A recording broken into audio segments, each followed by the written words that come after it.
Federal authorities have already said they are treating the shooting in El Paso as a domestic terrorism case. But that could be tough because there isn't really a law against it. Let's connect the dots. It's pretty clear why authorities would want to treat this as domestic terrorism. The alleged shooter reportedly released a manifesto right before the attack saying he was targeting immigrants to stop them from taking over.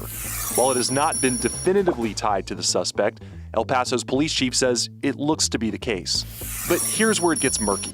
While the Patriot Act, passed after 9/11, defined domestic terrorism, it didn't include a statute on it, meaning you can't be charged with domestic terrorism. Experts say if authorities do go after the shooter on federal charges, it will most likely be for hate crime or weapons offenses. There are a laundry list of charges for international terrorism that include some serious penalties, including the death penalty. But for right now, a domestic terrorism law is not on the books. Connecting the dots, I'm Adam Bennett for H-Town Rush.